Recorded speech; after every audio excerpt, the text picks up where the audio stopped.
कुछ बातें ईश्वर के चरणों में समर्पित। प्रभु कहते हैं कि तू सोने से पहले सबको माफ कर दे, मैं उठने से पहले तुझे माफ कर दूंगा। दुनिया से बात करने के लिए फोन की जरूरत होती है और प्रभु से बात करने के लिए मौन की जरूरत होती है। फोन पर बात करने पर बिल देना पड़ता है और प्रभु से बात करने पर दिल देना पड़ता है। मोह माया में फंसने वाला बिखर जाता है और ईश्वर से जुड़ने वाला निखर जाता है। भगवान के पास दो शक्तियां हैं, एक है माया और दूसरी है शक्ति। जब कोई भगवान के सक्षम जाता और भगवान को प्रणाम करता है तो पूछते हैं बोलो क्या चाहिए, माया चाहिए या भक्ति चाहिए। भक्त पूछता है भगवान दोनों में क्या अंतर है। भगवान बोले देखो दोनों में एक ही अंतर है, अगर तुम्हें नाचना है तो माया ले जाओ और अगर तुम्हें नचाना है तो भक्त ले जाओ। क्योंकि जीव जिसके वश में रहे उसका नाम माया और भगवान जिसके वश में रहे उसका नाम भक्ति। भगवान के राज्य में समस्त संसार नाचता है, जबकि भक्ति के राज्य में भगवान स्वयं नाचते हैं। इतनी ऊंचाई ना देना प्रभु कि धरती पराई लगने लगे, इतनी खुशियां ना देना प्रभु कि किसी के दुखों पर हंसी आने लगे। नहीं चाहिए ऐसी कोई शक्ति जिसका निर्बल पर प्रयोग करूं, नहीं चाहिए ऐसे भाव कि किसी को देख देख कर जल मरूं। ऐसा ज्ञान मुझे मत देना अभिमान जिसका होने लगे, ऐसे चतुराई भी ना देना कि लोगों को छलने लगूं। किसी ने पूछा भक्ति क्या है, बहुत ही प्यारा जवाब आया, भक्ति हाथों पैरों से नहीं होती वरना विकलांग कभी ना कर पाते। भक्ति का ही आंखों से होती है वरना सूरदास जी कभी ना कर पाते। ना ही भक्ति बोलने और सुनने से होती है वरना गूंगे बहरे कभी ना कर पाते। और ना ही भक्ति धन और ताकत से होती है वरना गरीब और कमजोर कभी ना कर पाते।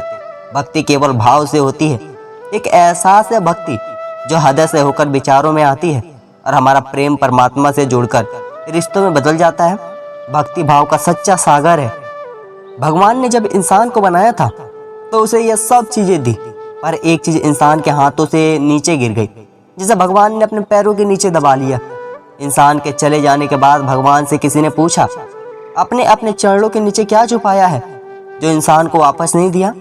तब भगवान बोले मैंने अपने चरणों के नीचे शांति छुपाई है। इंसान सदैव इसके लिए तरसता रहेगा, वह हर जगह इसे ढूंढेगा पर नाकाम रहेगा और आखिर में उसे ये मेरे चरणों में आकर ही मिलेगा। मनुष्य का यह स्वभाव है कि वो सुख में ईश्वर को याद नहीं करता, पर दुख में उसे सबसे पहले ईश्वर का ही स्मरण होता है। किसी ने पूछा भगवान कब याद आते हैं। उत्तर मिला धर्मात्मा को हर समय, पापी और मृत्यु के समय, चोर को पकड़े जाने पर, गरीब को भूख लगने पर, धनी व्यक्ति को बीमार हो जाने पर, कंजूस को पैसा खो जाने पर, किसान को वर्षा न होने पर और मुसाफिर को ट्रेन छूट जाने पर, व्यापारी को नुकसान हो जाने पर, विद्यार्थी को परीक्षा में असफल हो जाने पर, इंसान को विपरीत परिस्थितियों में ही भगवान याद आते हैं। दुख में सुमिरन सब करे, सुख में करे न कोई, जो सुख में सुमिरन करे दुख काहे को होए। सब दरवाजे बंद हो जाए तभी एक दरवाजा कभी बंद नहीं होता और वह है ईश्वर का दरवाजा। उम्मीद ईश्वर से रखो, दुनिया से नहीं। मैंने कहा अपराधी हूँ मैं, ईश्वर ने कहा क्षमा कर दूंगा। मैंने कहा परेशान हूँ मैं, ईश्वर ने कहा संभाल लूंगा। मैंने कहा अकेला हूँ मैं, ईश्वर ने कहा हमेशा साथ में। मैंने कहा उदास हूँ मैं, ईश्वर ने कहा नजर उठाकर देख, हर वक्त तेरे पास हूँ मैं। जब आप भगवान का ध्यान करें तो हमेशा यही प्रार्थना करें कि हे भगवान अगर किसी समय में आपकी उंगली पकड़ना भूल जाऊं तो आप मेरी बाह पकड़कर कभी मत भूलना। अगर मैं आपको कभी सांस चलने के लिए बोलना भूल जाऊं तो भी आप स्वयं मेरे साथ चलना, कभी मत भूलना। कोई भी कारण हो, किसी भी बात हो, चिढ़ो मत, गुस्सा मत करो और ये मत बोलो मन शांति रखो, विचार करो और निर्णय लो। आवाज से आवाज नहीं मिटती, चुप्पी से मिटती है। तकलीफ सिर्फ आपको होगी, दुख भी आपको ही होगा। मन शांत रखोगे तो सुख भी आपको ही मिलेगा। जीवन में कई बार हम क्रोध में आकर सीमाएं लांघ जाते हैं और फिर हमारे साथ अफसोस के अलावा कुछ नहीं लगता। एक बार एक आदमी अपनी एक नई कार को बड़े प्यार से पॉलिश करके चमका रहा था। वहीं पास में खड़ी उसकी 4 साल की बच्ची पत्थर के एक टुकड़े से कार पर कुछ लिखने लगी। कार पर खरोच लगने लगा देखा पिता को इतना गुस्सा आया कि उसने अपने बेटी को हाथ से जोर से मरोड़ दिया। उसने जोर से उसकी एक उंगली की हड्डी पर बहुत चोट लगी। अस्पताल में दर्द से कहराती हुई बेटी ने पापा को गले लगाकर पूछा, पापा मेरी उंगली कब तक ठीक हो जाएगी। शर्मिंदा पिता और जवाब न दे पाया। उसे अपने किए पर इतना पछतावा हुआ कि वह घर वापस आकर कार पर लाते घुसे बरसाता हुआ अपना गुस्सा निकालने लगा। तभी उसकी नज़र उस खरोच पर पड़ी जिसकी वजह से उसके नन्ही सी बेटी को उंगली पर इतनी चोट लगी थी। जानते हैं पत्थर के टुकड़े से बेटी ने कार पर क्या लिखा था? आई लव यू पापा, आई लव यू पापा। जीवन में सीमा हमेशा याद रखिए, चाहे वह गुस्से ही हो चाहे वह प्यार की हो। और यह भी याद रखे कि चीज़ें इस्तेमाल के लिए होती हैं और लोग प्यार करने के लिए घर पर उल्टा ही करते हैं। चीज़ों से प्यार और लोगों का इस्तेमाल करें। ये दुनिया कितनी निराली है ना।